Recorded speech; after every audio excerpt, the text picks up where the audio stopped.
So hi and welcome to the Creative Life Lab, the place to be for all things creative. I hope everyone's doing well this week.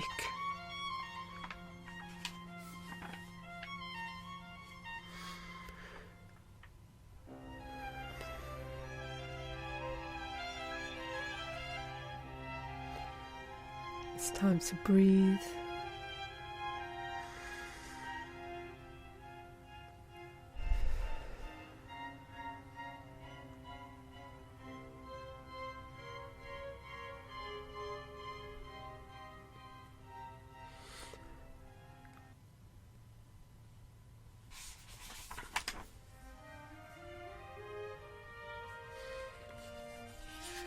Neither success or failure is decided by what you have achieved over the year.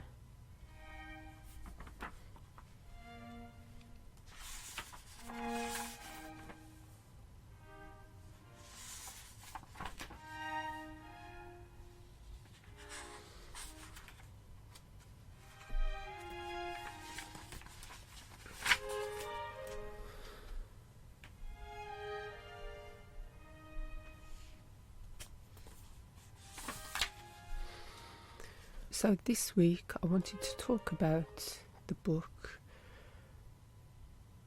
The 12-Week Year. We're always feeling as though we're behind in our tasks, as though we're playing catch up, and we're always looking for new ways to become more effective in our productivity.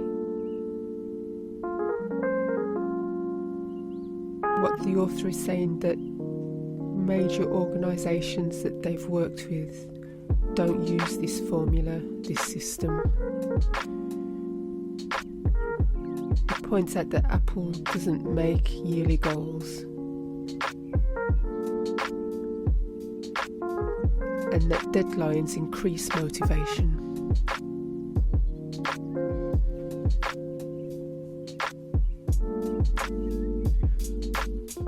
What it is that we're lacking is clearer objectives.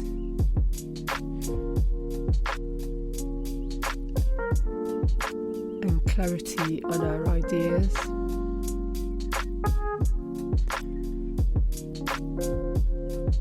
I mean, if you look at sport,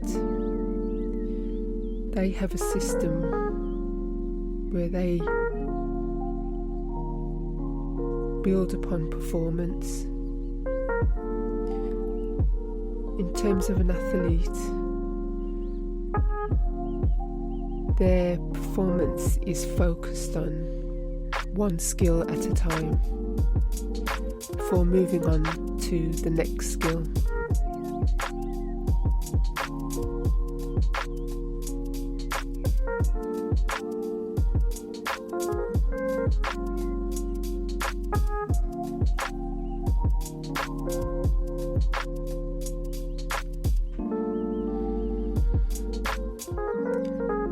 And in order to manifest, we need to get right thinking actions. And in order to manifest, we need to get right with our thinking. Our actions will naturally realign once we do this. It's all down to the way we think, our mindset.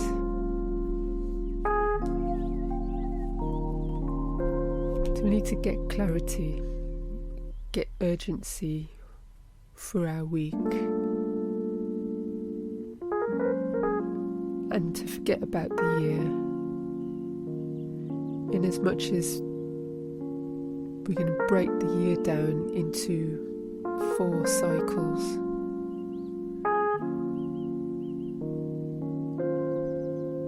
Each year equals 3 months. That's what I mean by that. Breaking it down into cycles. Cycle 1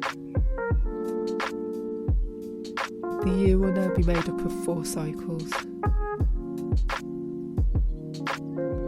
And cycle 1 will be 3 months.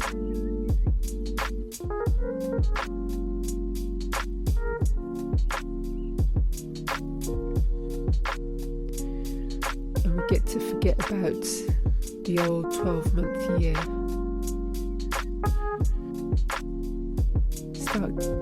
If we admit to ourselves we might procrastinate or be uncertain for the first 9 months of the year, and then the last 3 months is when you realise the end of the year is approaching, which is the deadline, and it's time to get to work. And this is the 12-month year that we usually get things done.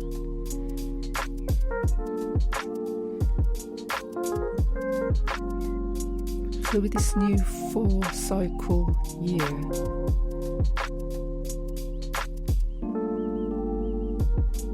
each cycle should make us more focused, and we get to reset at each cycle. So if we haven't achieved what it is we've set out to do in the first cycle, we know we need to double down in the second cycle, and so on. Hopefully not so on, because we will have achieved what we set out to do in the first cycle. Looking at it this way isn't easy, and you need a compelling reason to succeed. So it's worth just setting aside time to really hone in on that and focus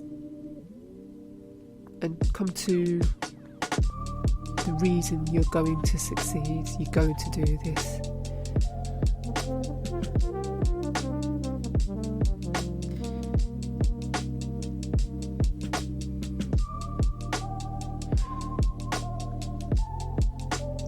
So a way to do this is to think about a compelling future vision.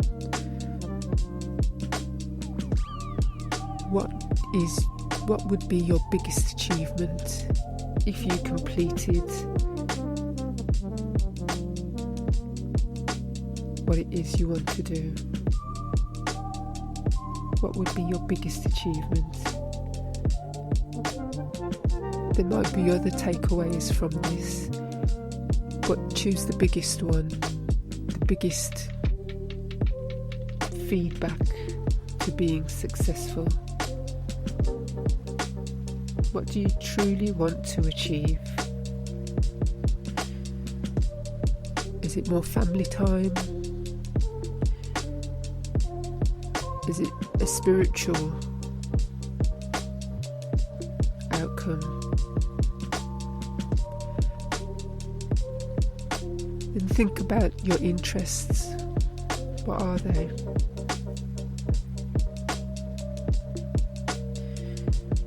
It's better to be great at a few things instead of mediocre at many, says the author. So think about your most ideal situation, outcome.